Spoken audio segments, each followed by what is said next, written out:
sobre três coisas, certo? A primeira é o conceito de economia agroexportadora, né? E eu vou fazer essa apresentação sobre o conceito de economia agroexportadora e eu vou me basear basicamente é ridículo, certo? Mas eu vou me basear no texto da Conceição Tavares, nas primeiras páginas, na verdade, do livro dela, da Sucessão de Importações ao Capitalismo Financeiro.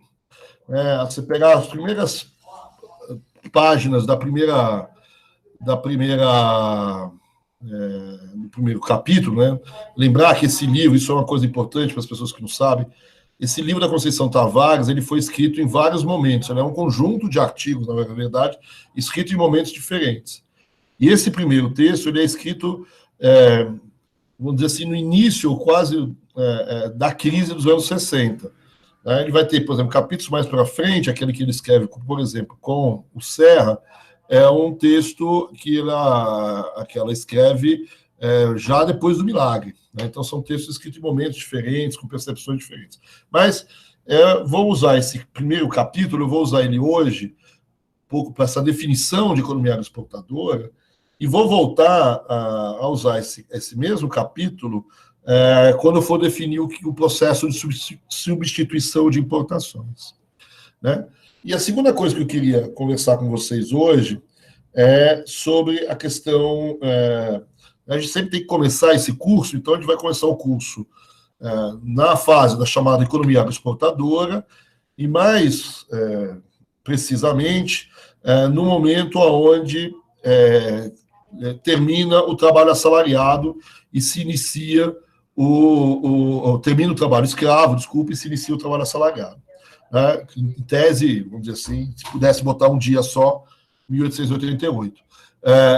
Mas eu queria começar também, então, nessa transição do trabalho escravo para o trabalho livre, e aqui eu vou estar usando, basicamente, o Furtado, de novo, o capítulo 26, que eu já me referi antes. O capítulo 26, eu vou usar também o 27 aqui, do Formação Econômica e Social do Brasil. Dependendo do tempo, a gente pode falar alguma coisa aí sobre a proclamação da República, alguma coisa sobre a lógica da política econômica da Primeira República, e a gente deixa um pouco para a próxima aula, certo? A política econômica na Primeira República. Então, a gente deixa esses preâmbulos. Feitos os preâmbulos, a gente pode falar da política econômica na República Velha, na Primeira República, mas a gente deixa isso para a próxima aula. Vamos ver se com isso aqui a gente já tem um bom conjunto de assuntos. Então, vamos lá. Se a gente pensar, a própria questão, eu vou andar um pouquinho, a própria questão que a gente tinha visto antes, tá certo? Na prova de 2020, perguntava sobre economia agroexportadora. Essa mesma questão, para você definir o que é o modelo agroexportador, também está na prova de 2018, se vocês olharem, vai estar na prova de 2012, na prova de 2009, ou seja, tem alguma recorrência, esse pedido nas provas abertas, da definição das características do chamado modelo primário exportador, de uma economia agroexportadora, enfim, de alguma maneira, sempre comparando com alguma outra coisa. Vocês estão vendo aí as questões, como elas sempre têm alguma comparação, alguma coisinha um pouquinho a mais. Mas sempre tem uma primeira parte aí de você definir uma economia agroexportadora. Né? 97 aqui também, uma questão, parte A, enfim. Então, aqui também é meio óbvio, certo? Né? Eu não quero ser muito enfadonho aqui, certo? Quer dizer, a ideia de sempre ter uma diferença se é um modelo, se é uma forma de inserção na economia brasileira, se é uma fase histórica, certo? Mas essa questão da inserção é enfim, para a Conceição, é um modelo de desenvolvimento, né? Um modelo de desenvolvimento que ela vai dizer voltado para fora, que definiu a economia brasileira num período, vamos dizer assim, que grosso modo vai até o período da Primeira República. Né? Então, seria essa forma de inserção da economia brasileira na economia internacional, desde a colônia, até então a Primeira República. passando por todo o Império, etc. E a Primeira República, então, é um momento então, de auge desse momento, as grandes exportações de café, etc. E também é um momento onde se dá o início, a ruptura desse modelo, dessa forma de inserção, etc. Tem várias características, né? Obviamente que a característica principal é que você tem uma exportação como elemento importante, e essa exportação importante é feita por produtos agrícolas, normalmente, né? Então, os dois principais produtos agrícolas aí nessa história, o açúcar ou o café, né? Você vai ver perguntas que envolvem também a borracha nessa história, né? E tem aí uma fase que, às vezes, algumas pessoas põem um pouquinho de lado, um pouco diferente, que é a fase do ciclo do ouro, certo? E, então, né, esses longos 300 anos da economia brasileira, dito de uma economia agroexportadora, de uma economia voltada para fora, etc., que eu não vou entrar aqui em pormenores, mas a historiografia hoje tem uma parte da historiografia que questiona bastante se efetivamente essa interpretação que vem lá do Caio Prado, que vem do Celso Furtado, que vem dessas pessoas todas, não é, de certa maneira, exagerado, dando muita atenção a esse lado externo da economia brasileira e dando, portanto, pouca atenção aos fluxos internos de renda, etc.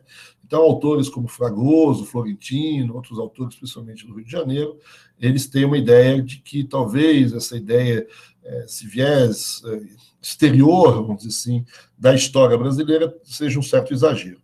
Mas vamos esquecer um pouco essa parte da historiografia, porque isso é mais para o período que não cai muito na nossa prova, certo? Quer dizer, então, quais seriam as características dessas economias ditas agroexportadoras, aí, de certa maneira, seguindo um pouco Furtado e Conceição, certo? Quer dizer, ou seguindo a vertente cepalina, se você quiser usar também, certo? Quer dizer, primeiro, o alto peso do setor exportador na economia, né? As exportações têm um alto peso na determinação da renda nacional e, principalmente, também dos fluxos de renda, né? Da subida e da descida, certo? Então, o X é importante para definir o Y, tá certo? Né? O X, exportação, para definir o Y, renda, né? Mas o pontinho X é importante para definir o pontinho Y, certo? A taxa de variação das exportações são fundamentais para explicar as taxas de variações dessa economia, as taxas de variações da renda. Né? Agora, isso vários outros países têm, o alto peso do setor externo na economia, tá certo? Mas o que difere, tá certo, é que é o alto peso do setor externo na economia e ponto, certo? Quer dizer, numa economia, como a Conceição chama, de central, né? Não uma economia agroexportadora, eu tenho talvez um alto peso do setor externo na economia, na definição da renda, junto com os investimentos, né? Junto com o Izinho, né? O I, não, o Izinho não, o I, né? Os investimentos. Então, a determinação do fluxo econômico, das oscilações da renda, depende das exportações e depende das variações de investimento dos países centrais. Enquanto que nas economias agroexportadoras, o peso dos investimentos é muito menos relevante do que nas economias centrais. E a segunda definição importante, que a segundo elemento importante em relação a essas exportações, é que as exportações, elas são... o peso do setor agrícola nessas exportações é chave, certo? Quer dizer, então, é por isso que é uma economia agroexportadora, certo? Quer dizer, as exportações, essas exportações agrícolas num pequeno número de produtos agrícolas é que define essas exportações. Então, eu tenho um setor exportador que é importante nessa economia e que é composto basicamente por produções agropecuárias, né, e poucos produtos agropecuários. Né? Então, a gente olha a pauta de exportações da economia brasileira de 1900, isso fica muito claro, certo? Quer dizer, o café sozinho dá quase que 2/3 da pauta total de exportações. E olha que você está em 1900, aonde a borracha tem um papel já relativamente grande. A borracha vai atingir 1910, um pouco mais do que esses 15%, ele vai chegar a 20%, 22%, né, e depois zera novamente. Né, aí o café toma conta de novo, de um espaço até maior. Então, o café, no caso brasileiro, certo? Quer dizer, é praticamente o único grande produto de exportação, E, em segundo lugar, vem aí borracha, às vezes o açúcar, certo? Algodão, fumo e outros produtos. Se você olhar a América Latina, isso é uma característica da América Latina, mas, por exemplo, você tem algumas diferenças. A Argentina, se você olhar, ele vai botar 2 ou 3 produtos. Para algumas pessoas, é isso que explica, por exemplo, o sucesso da Argentina nessa fase agroexportadora, comparado com o Brasil. O fato de ter um pouco mais de produtos nessa pauta de exportação, ou seja, quando tem problema num produto, dá uma compensada com o outro. Enfim, tá certo? Quer dizer, e o efeito multiplicador desse setor exportador sobre o resto da economia, tá certo? Não é muito grande. Né? Esse setor exportador, ele tem ao seu lado um setor que o Furtado vai chamar de setor de subsistência, né? Que ocupa um espaço populacional, territorial muito grande, mas que monetariamente tem uma geração pequena de renda monetária, tá certo? Esse setor exportador vai acabar desenvolvendo outros setores, certo? Inclusive setores industriais, bens de consumo, mas para esse relacionamento do setor exportador com o outro, a gente vai ver aqui no final que isso vai depender muito das formas de produção, do formato da produção, especialmente se for uma forma de produção escravista ou não, faz uma diferença muito grande, vamos dizer assim, na relação entre o setor exportador e o resto da economia. Mas o fato é que você tem, durante um bom tempo, certo? Os setores industriais, basicamente de bens de consumo industrial muito simples, certo? Esses 2 setores, o setor de bens de consumo industrial, manufatureiro, certo? Mais o setor de subsistência, certo? Tem um impacto muito pequeno na geração e nas oscilações da renda. E o grande setor a explicar as oscilações, explicar a renda nacional, é o setor exportador. E o setor agroexportador, né? Então, diferente aí do resto dos países centrais. Então, o alto peso do setor exportador, a exportação como variável quase que exclusiva na determinação da renda e de sua dinâmica. E aqui, tá certo, quer dizer, a ideia é de que essas exportações, tá certo, quer dizer, né, isso a Conceição já vai apontando como uma forma crítica, né, um olhar crítico em relação a esse modelo de desenvolvimento, tá certo, quer dizer, ela vai dizer, olha, essas exportações, esse modelo de desenvolvimento é um modelo de desenvolvimento voltado para fora, tá certo, porque, é óbvio, você está vendendo para fora os produtos, mas talvez a palavra melhor seja que as variáveis chaves dessa economia estão fora do controle das autoridades nacionais, né?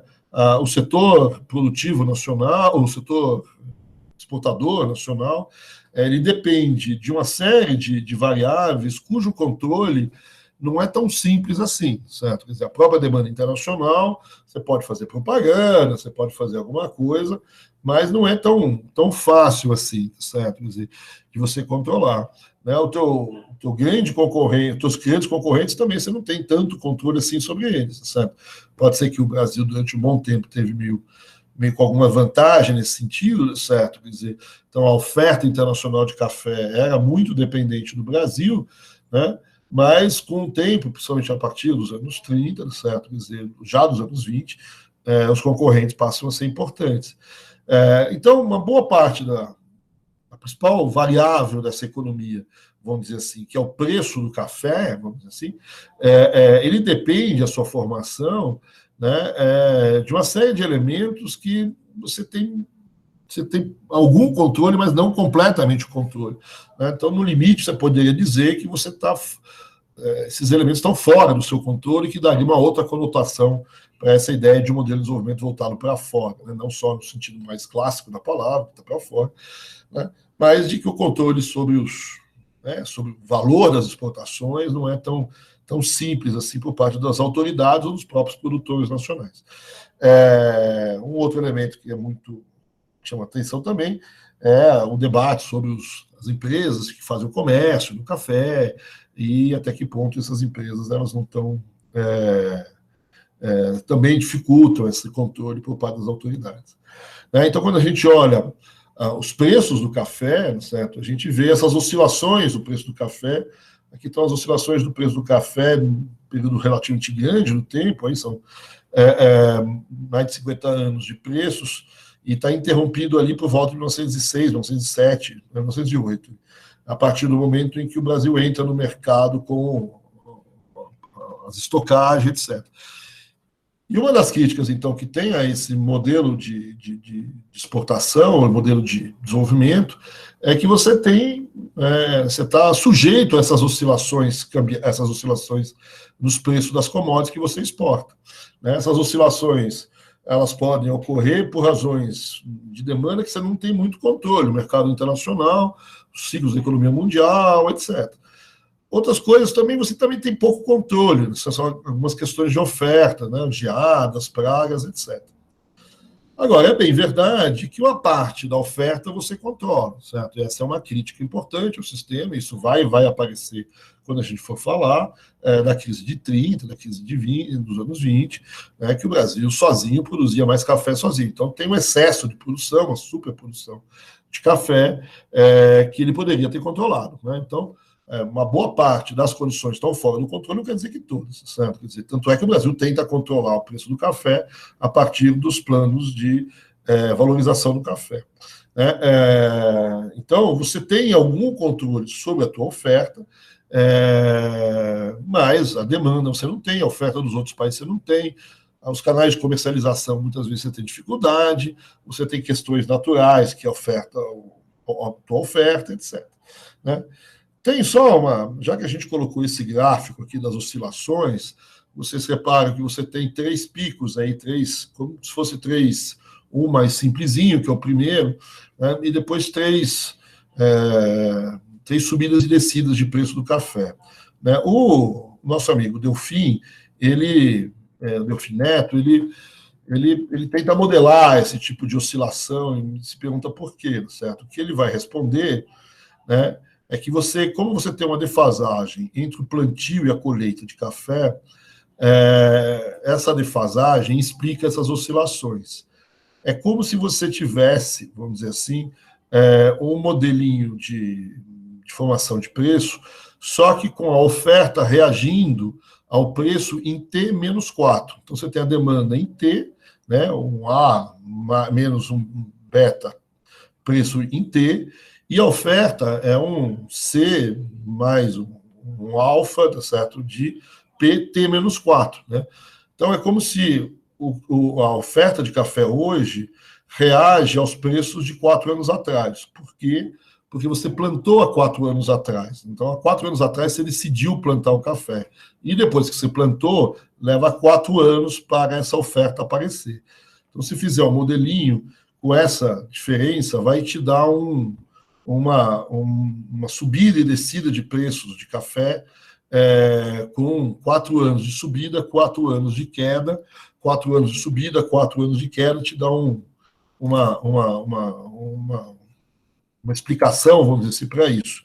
Agora, isso pressupõe, certo, que o cafeicultor é meio falta expectativa, vamos dizer assim, no cafeicultor, porque ele vai plantar hoje pensando no preço de hoje, ou ele vai plantar hoje pensando no preço daqui a 4 anos, quando a primeira colheita vier.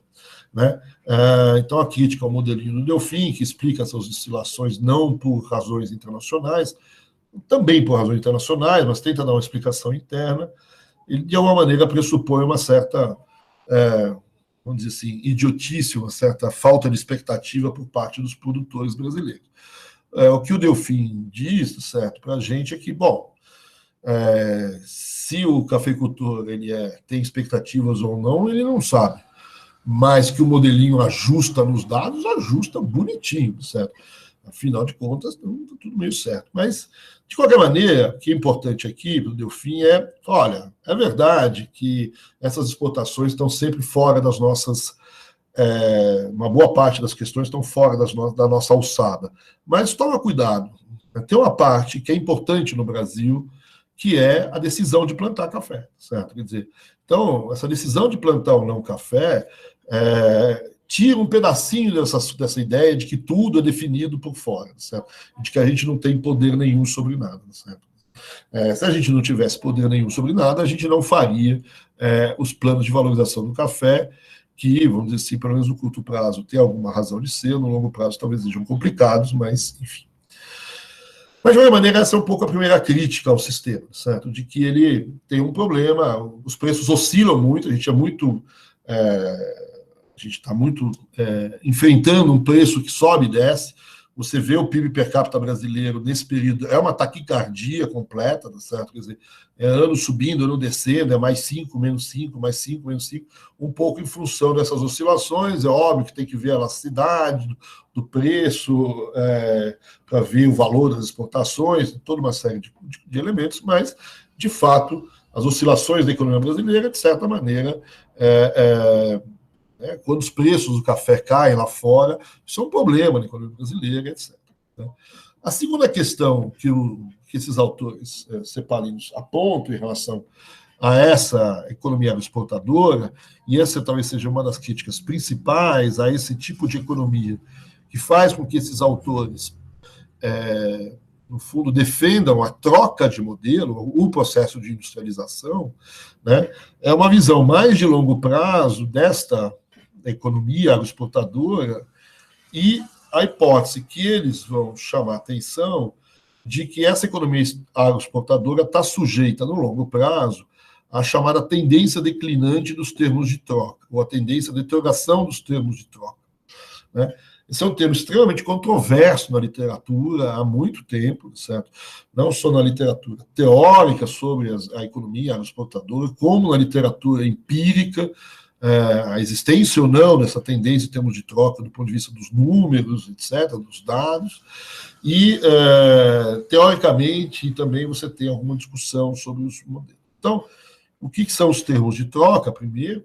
Né? O termo de troca é a relação entre o preço, a média do preço das exportações, né? No caso, normalmente, uma média muito influenciada por um produto só, no caso, o café, ponderado ou dividido pela média do preço das importações dessa economia, né?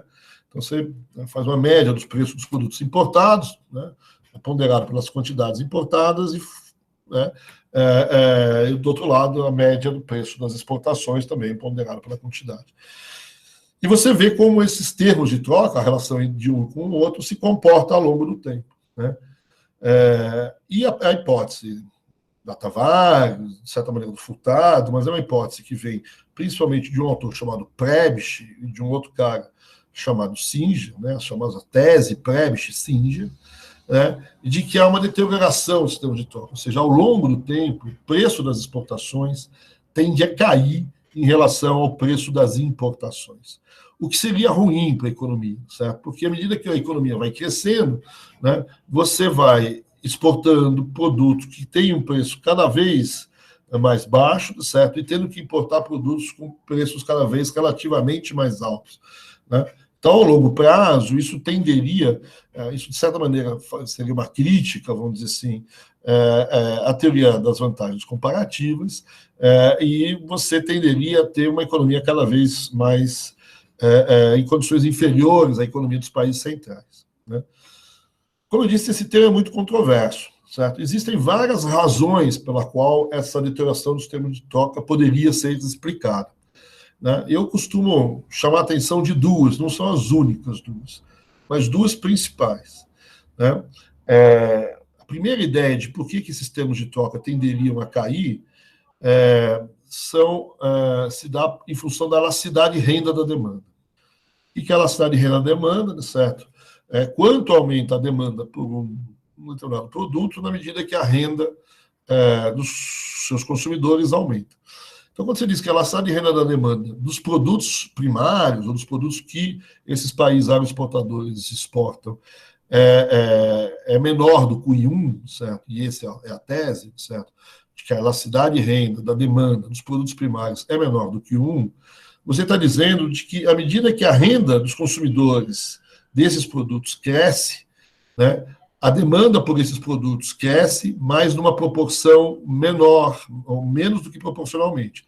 Vamos dizer assim, à medida que a renda do mundo cresce 5%, a demanda por café cresce quanto?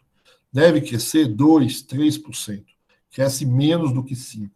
Em compensação, os produtos manufaturados, eles têm uma elasticidade de renda que cresce acima essa de renda é maior do que 1, ou seja, cresce acima da renda dos consumidores. Então, se a renda do mundo cresce 5% de novo, a demanda pelos produtos manufaturados cresce, vamos dizer assim, 7 ou 8%. Né? Então, você estaria num mundo, certo, onde os teus produtos, a demanda por eles tende a crescer muito menos do que os produtos manufaturados, e que na medida que o mundo cresce, a demanda por esses produtos teria a ser um crescimento mais do que proporcional. Né? E isso explicaria também a deterioração dos termos de troca. Né? Essa é a primeira explicação, talvez a mais clássica. Né? E o debate aqui é se os produtos primários têm efetivamente essa elasticidade de renda menor do que o. Né? O segundo elemento, certo, quer dizer, é ainda mais difícil, certo, mas é o seguinte, vamos pressupor, eu não vou definir aqui se na manufatura ou na agricultura, nos bens primários, você tem maior ou menor desenvolvimento tecnológico. Aí é uma outra discussão gigantesca. Mas vamos supor que em ambos você tem o mesmo desenvolvimento técnico. Agora, o que acontece com o mesmo desenvolvimento tecnológico nos dois setores? O que vai acontecer é que no primeiro setor, vamos pegar o primeiro aqui, vamos dizer, o produto primário, você tem um desenvolvimento tecnológico no produto primário, ou seja, uma redução dos custos no produto primário. Né? O que acontece com essa redução dos custos?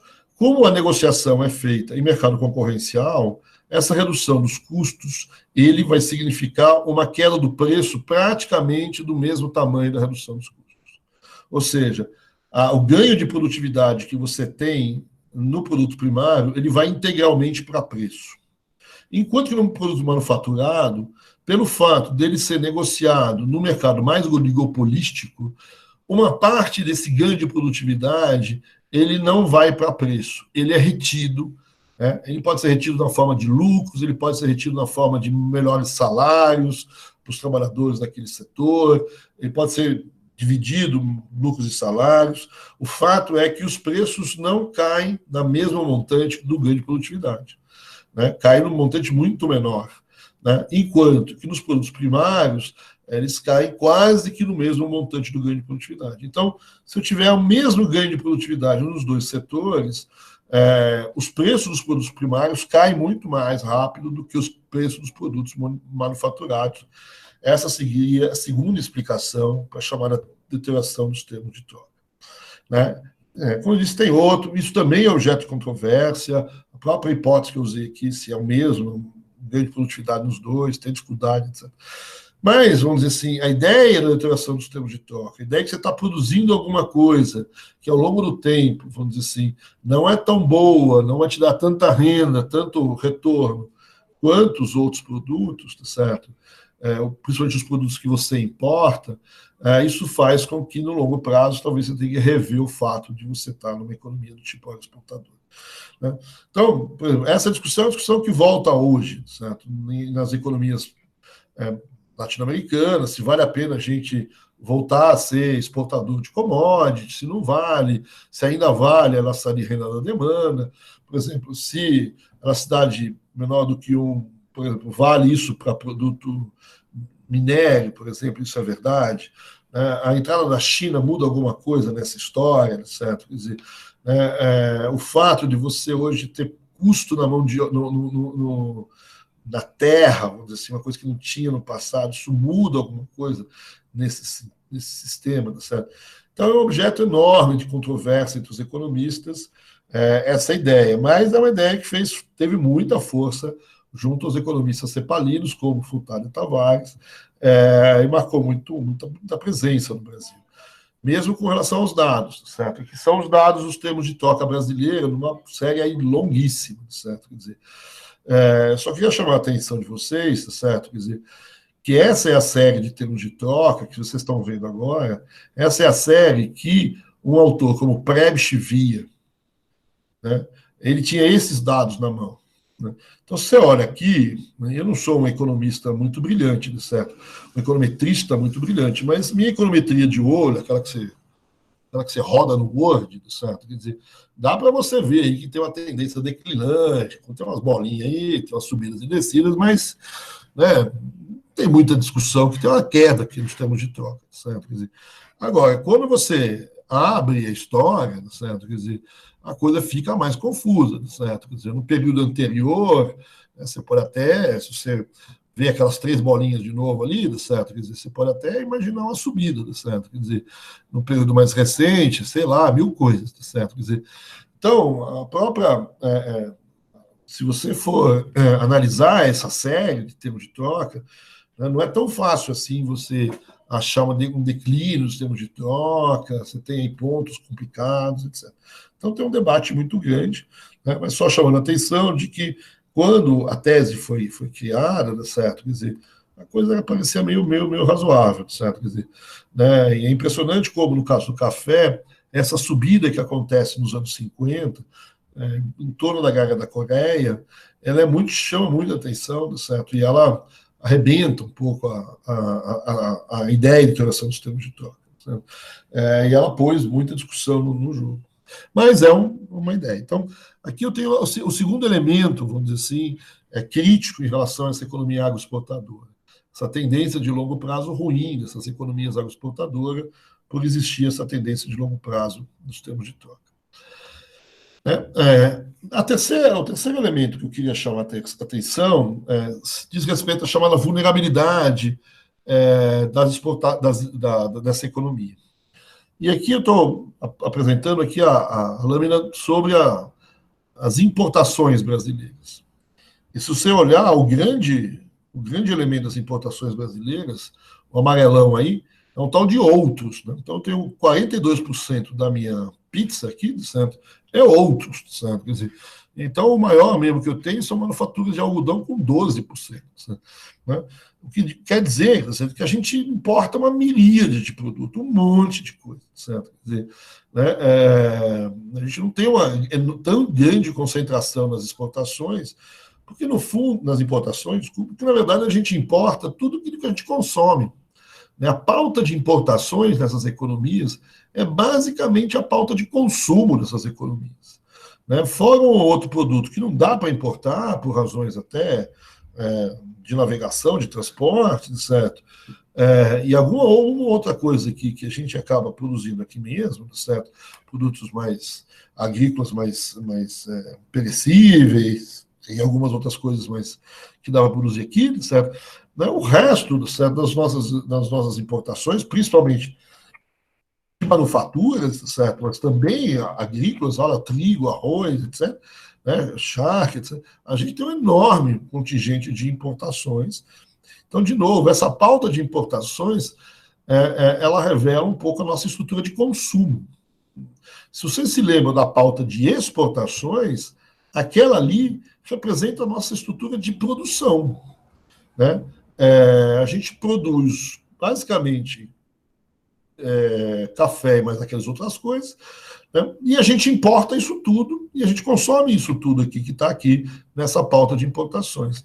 Então, essa é uma coisa muito, que a Conceição chama muito a atenção no texto dela, da diferença entre os países exportadores e importadores, sabe? Quer dizer, a grande diferença entre a estrutura produtiva e a base de consumo dessas economias, sabe? Quer dizer,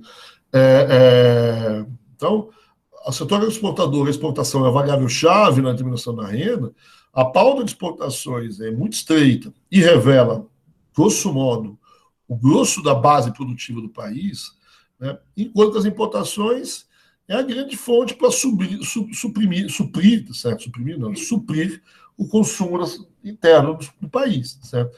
Então, eu tenho uma diferença muito grande entre aquilo que eu produzo e aquilo que eu consumo. Eu não produzo aquilo que eu consumo, eu não consumo aquilo que eu produzo. Eu preciso das importações no meio do caminho. Essa diferença, certo, não é tão grande nos países centrais. E isso dá uma vulnerabilidade gigantesca aos países agroexportadores. Qualquer problema nas importações, ou nesse circuito de exportação e importação, eu morro de fome, certo? Quer dizer, ou eu tenho muitas dificuldades. né? Isso chama atenção, por exemplo, a gente vai falar isso na próxima aula, mas na Primeira Guerra Mundial não caiu nenhuma bomba no Brasil, né? Teve lá alguns barquinhos que foram afundados durante a Primeira Guerra Mundial, né? Mas não teve problema nenhuma nas exportações brasileiras, certo? Quer dizer, quase nenhum, certo? Na produção brasileira, na estrutura de produtiva brasileira, né? Mas as pessoas morreram de fome aqui. É um exagero, certo? Mas as pessoas tiveram muitas dificuldades na questão essencial do dia a dia. Você tem uma greve em 1917 no Brasil, muito forte, onde as pessoas iam na rua pedindo não emprego, não salário, não a queda do presidente, certo? Mas pedindo para congelar o preço do pão. Por que ia pedir para congelar o preço do pão, certo? Porque o que você tem durante a guerra é uma enorme inflação. E inflação pode até ser que teria algum ministro perdulário lá que gastou demais, mas é que faltava produto, certo? Faltava trigo no Brasil, portanto, o preço do pão subiu feito louco, certo? Quer dizer, então eu tenho agora, no fundo, para muita gente, culpa da estrutura produtiva brasileira que não produz certos produtos básicos na existência, certo? E essa diferença, né, não teve problema nenhum na base produtiva do país, mas eu não consegui fechar o circuito. Eu até conseguia, muitas vezes, exportar o café que eu produzia aqui dentro, mas eu tinha dificuldade, por exemplo, em importar produtos, porque os produtos que estavam no mercado eram basicamente para o esforço de guerra dos países. Então, eu não tenho produto para importar, mesmo que eu tenha dinheiro.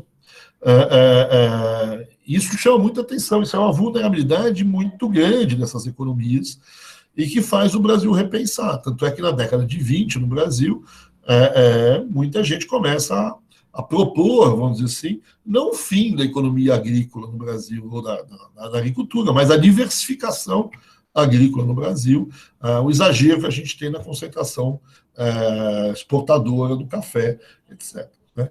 Então, de qualquer maneira, essa é a terceira grande crítica, além das oscilações dos preços, a dificuldade que você tem em controlar as oscilações, do problema de longo prazo, né, associado à tendência de alteração dos termos de troca, essa terceiro elemento aqui que caracteriza essas economias agroexportadoras, e essa é uma característica que a Conceição chama muito atenção, essa diferença entre estrutura de produção e estrutura de consumo desses países. Então, por fim, a última coisa importante aqui em relação a essas economias agroexportadoras é que elas são, de certa maneira, estão ligadas ao que a gente chama do Brasil dual, né? Ou seja, elas fazem parte das visões de economia ou das visões de sociedade da dualidade, né? Então, no fundo, o Furtado deixa isso muito claro também, a Conceição também, né? Que essa fase agroexportadora do Brasil, na verdade, eu tenho dois Brasis, né? Como diria um cara chamado Jacques Lambert, certo? Então, eu tenho o Brasil moderno, exportador, dinâmico, relativamente produtivo, certo? Quer dizer, e eu tenho o Brasil da subsistência, um Brasil atrasado, mais estagnado, de baixa produtividade, que tem um contingente populacional muito grande, etc. Então, eu tenho sempre essa ideia de dois Brasis, certo? Quer dizer, e essa ideia de dois Brasil vai estar por trás, de um lado, há uma parte das explicações de desigualdade na economia brasileira, esse Brasil dinâmico, exportador, principalmente as pessoas mais importantes aqui, né, os donos das fazendas, etc., são pessoas ricas, etc., enquanto que o Brasil de subsistência é o Brasil pobre, etc. E, enfim, vai dar um monte de explicação para um monte de lado aqui, certo? Quer dizer, uma das questões chaves, a gente já tocou isso logo no começo, certo? Quer dizer, qual a relação entre esses dois Brasis, né? Entre esse Brasil exportador e o Brasil de subsistência, né? Até que ponto o Brasil de exportador, na medida que ele vai crescendo, ele vai tirando o Brasil da subsistência e levantando todo mundo nessa economia, né? Qual é o vazamento, vamos dizer assim, da economia exportadora para o Brasil de subsistência, quanto que esse setor exportador puxa o resto da economia brasileira para fora da subsistência, né?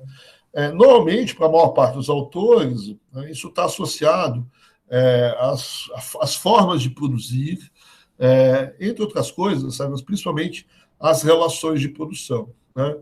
Tem gente também que dá muita atenção à quem é o proprietário, vamos dizer assim, né, se há a prevalência aí de capital internacional, de capital nacional no setor exportador, né? Mas um elemento chave para o Furtado, para outras pessoas, certo? São as relações de produção, né? Ou seja, enquanto as relações de produção no Brasil exportador forem relações do tipo escravista, né, o vazamento, ou seja, o impacto do Brasil exportador sobre o Brasil de subsistência é muito pequeno. Isso está num capítulo antigo, no começo do livro do Furtado, que ele faz até umas continhas meio espertas ali, certo? Sei lá de onde ele tira aqueles números dele lá, mas vamos lá, certo? Acho que é o capítulo 8, se não me engano, que ele faz uma espécie de contabilidade da colônia, certo? E ele mostra, certo, que o impacto do Brasil que exporta a cana na época, né, no Brasil escravo que exporta cana, certo? Quer dizer, sobre o resto da economia brasileira, certo? Sobre as outras produções brasileiras, certo? Quer dizer, é mínimo, é de no máximo 10%, ou seja, 10% do valor gerado pelas exportações brasileiras de cana geram algum multiplicador interno na economia brasileira. Esse valor é muito baixo. Já quando a gente mudar a relação de produção, a gente ir em direção ao trabalho assalariado, né, essas relações vão se alterar. Então, eu vou, ao melhorar, vamos dizer assim, esse vazamento, eu vou ter um impacto do Brasil exportador que vai aumentar à medida em que essas relações de produção vão diminuir, né? Quando você introduz o trabalho livre, certo? Quer dizer, eu crio um efeito multiplicador sobre o resto da economia muito maior do que os velhos 10% lá de trás, certo? Quer dizer, e essa economia vai, vamos dizer assim, tirar um pedaço dessa subsistência, o impacto total da renda, o total da renda vai crescer em função desse efeito multiplicador. Esse é justamente o tema que eu queria continuar, né? Agora, eu ia propor para vocês a gente voltar a fazer um pequeno intervalo, se vocês tiverem se estiverem de acordo comigo aqui, certo? Deixa eu ver se eu consigo voltar aqui. Tudo bem, professor. Estão me vendo aí? Sim. Muito cansativo? Não, não. A gente depois consegue reorganizar as ideias. Vocês têm muitas perguntas? Fiquem à vontade. Sim, não sei se é o momento apropriado. Já pode fazer pergunta, professor? Pode, fica à vontade. A gente está agora como se a Tá. gente estivesse lá na FIP comendo aqui, tomando suquinho. Professor, desculpa, mas a deterioração dos termos de troca, eu me confundi porque quando o senhor disse o tipo de mercado oligopólio, né, que são poucas empresas que detêm aquele mercado e eles, o poder de barganha dessas empresas é por preço porque elas dominam o mercado. E na concorrência perfeita, normalmente o produto é similar. Então, essas empresas que fazem uma concorrência perfeita têm o mesmo produto, mas algum benefício do produto de concorrência.